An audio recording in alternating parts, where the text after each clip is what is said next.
Bismillah. Assalamualaikum warahmatullahi wabarakatuh. Alhamdulillahi ala ihsani asyukru ala taufiqihi wa amtinani asyhadu an la ilaha illallah wahdahu la syarikalah ta'dziman li sya'ni wa asyhadu anna Muhammadan abduhu wa rasuluhu ad-da'i ila ridwani.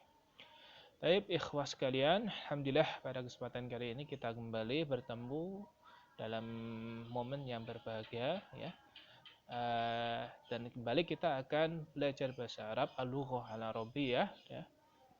Dan pada kesempatan hari ini ya, Ustadz mungkin akan cukup merefleksi pelajaran-pelajaran yang telah lalu ya. Kita coba ulang, kita coba ringkas dan bagaimana pelajaran yang telah lalu kita pelajari itu ya.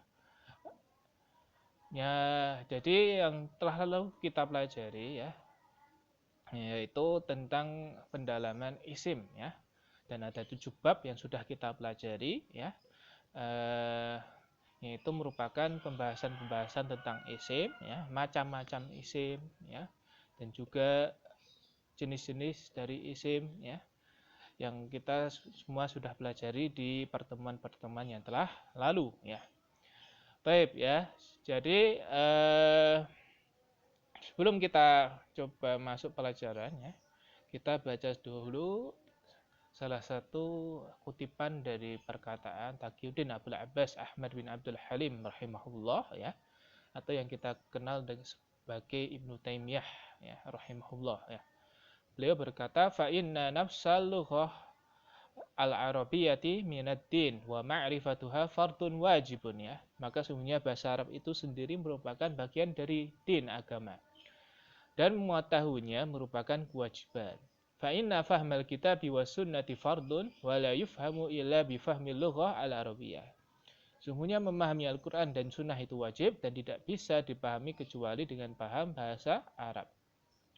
Wa ma la yatimul wajibu illa bihi fahuwa wajibun ya. Dan suatu kewajiban yang tidak bisa dilakukan kecuali dengan sarana tertentu, maka sarana itu ya yang menjadi wasilah yang mengantarkan kewajiban ya, bahwa sarana itu juga menjadi wajib ya. Ya, jadi di sini ya Ibnu Taimiyah menjelaskan bahwa bahasa Arab itu merupakan bagian dari agama ya. Dan dari bahasa Arab itu ya, dari bagian bahasa Arab itu ya kita wajib untuk mengetahuinya ya. Dan juga bahwa Al-Quran dan Sunnah itu tidak bisa dipahami kecuali dengan bahasa Arab ya. Padahal Al-Quran dan Sunnah itu wajib diamalkan ya. Kita wajib mengamalkan Al-Quran dan Sunnah ya. Dan juga tidak bisa kita amalkan kecuali kita memahami Al-Quran dan As-Sunnah ya. Dan tidak bisa kita memahami Al-Quran dan Sunnah kecuali dengan bahasa Arab. Ya, maka sarana-sarana untuk mengamalkan Al-Quran dan Sunnah dan memahaminya itu juga menjadi wajib ya. Maka bahasa Arab ini ya bisa menjadi bagian dari bahasa Arab ini, bisa menjadi wajib, kita menjadi kewajiban kita untuk kita pelajari ya. Beberapa bagian dari bahasa Arab ya. Nah, maka seperti mulai dari kita masuk Islam ya, mulai dari rutinitas ibadah kita ya, tidak bisa terlepas dari bahasa Arab ya. Mulai dari yang pertama ya, kita syahadat asyhadu alla ilaha illallah wa asyhadu anna Muhammadan abduhu wa rasuluh ya, semuanya itu bahasa Arab ya. Mulai dari salat ya, kita takbiratul ihram ya.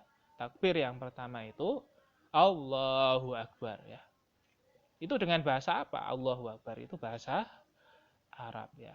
Dan setiap gerakan-gerakan sholat ya, dan Al-Fatihah, surat-surat ya, nanti juga wiridnya ya, itu berbahasa Arab. Dan juga ulama fikih mengatakan bahwa ketika sholat ya, yang itu berbahasa Arab ya, bacaan-bacanya berbahasa Arab diganti dengan bahasa yang lain, maka sholatnya tidak sah ya. Ya, itu pendapat mayoritas ulama. Ya, maka hal ini tidak bisa terlepaskan ya, bahwa bahasa Arab dan agama Islam yang kita yakini ini ya. Maka Imam Syafi'i ya dalam kutipannya beliau mengatakan bahwa setiap muslim hendaknya dia mempelajari bahasa Arab ma balagha juhdah ya, semampu apa yang dia mampu ya, semampu batas kemampuannya ya. Ya, karena penting sekali mempelajari bahasa Arab ya. Ketika kita belajar bahasa Arab dan menguasainya ya, maka kita akan semakin memahami agama kita ya. Ya, sebenarnya kita belajar agama Islam ini tanpa bahasa Arab pun sekarang ya, zaman sekarang ya mungkin bisa ya. Karena buku-buku terjemahan sudah ada dan lain sebagainya ya, Al-Qur'an terjemahan juga ada ya. Namun tanpa bahasa Arab itu tidak bisa kita gapai ya makna aslinya ya dari agama Islam ya. Tidak bisa kita lebih mendalami secara dalam ya, mendalami secara lebih dalam ya kecuali kita paham bahasa Arab. Makanya Asy-Syatibi rahimahullah mengatakan ya, wa 'alan nadhir bisyari'ah wal mutakallimu fiha usulan wa furu'an alla yatakallamu fi syai'in min dzalik hatta yakuna arabiyan au kala arabi ya. Bahwa seseorang yang dia itu berbicara ya tentang syariat Allah, berbicara tentang aturan-aturan Allah ya, tentang agama Islam ya, wan nadhir, dan juga dia peneliti ya syariat Islam ya, dia itu tidak boleh mengatakan satu apapun tentang agama Islam, tentang syariat ya, kecuali dia menjadi orang Arab atau seperti orang Arab. Maknanya dia harus paham bahasa Arab ya sebelum dia berbicara tentang syariat ya. Nah, ini demikian untuk pembuka pertemuan kali ini ya. Baik ya, kemarin kita sudah bahas tentang isim ya, macam-macam dan jenis-jenisnya ya. Mulai dari isim ditinjau dari jenisnya yaitu mudzakkar dan muannas ya. Kita langsung ke pelajarannya ya. Kemarin kita sudah belajar ini bahwa isim dari jenisnya ada mudzakkar dan muannas. Dan juga ada satu lagi yaitu yang bisa dianggap keduanya, bisa dianggap mudzakkar, bisa dianggap muannas, beberapa kata tertentu saja ya. Kemudian juga mudzakkar muannas nanti ada yang hakiki dan ada yang majazi. Apa maksudnya mudzakkar hakiki muannas hakiki ya? Yaitu dia memang secara hakikatnya dia mempunyai jenis kelamin laki-laki ya. Mudzakkar hakiki maka dia mempunyai jenis kelamin laki-laki ya, dan juga dianggap laki-laki ya. Kalau mudzakkar atau muannas majazi ya, dia tidak punya kelamin ya. Ya, mungkin benda-benda atau dan lain sebagainya, namun dia dianggap mudzakkar atau dianggap muannas ya. Seperti contohnya mudzakkar majazi ya, qalamun, babun ya. Dia itu tidak punya jenis kelamin ya, tidak punya kelamin namun dia dikategorikan laki-laki ya. Atau contohnya muannas majazi, madrasatun ya. Dia tidak punya jenis kelamin ya, namun dia dianggap sebagai muannas, dan muannas ini namanya muannas majazi ya, karena dia berakhiran tak marbutah maka dianggap muannas. Dan lain sebagainya kita sudah pelajari ya. Silahkan diulang lagi. Kemudian kita belajar yang kedua, isim ditinjau dari kejelasan maknanya ya. Dari kejelasan maknanya yaitu ma'rifah definitif dan nakirah indefinitif ya. Ma'rifah artinya diketahui, tertentu atau khusus. Nakirah belum diketahui, tidak tertentu dan umum ya. Ma'rifah ada beberapa cirinya ya yang kita sampaikan di sini ya. Bisa dibuka lagi ya. Dan nakirah juga salah satu cirinya ya. Kalau ma'rifah yang paling kelihatan ya alif lam ya. Kalau nakirah seringnya itu berakhiran tanwin ya. Jadi kalau ada alif lam di depan ya, maka dia diketahui tertentu atau khusus. Kalau tanwin di belakang maka tidak diketahui, tidak tertentu, umum dan tidak khusus ya atau umum ya.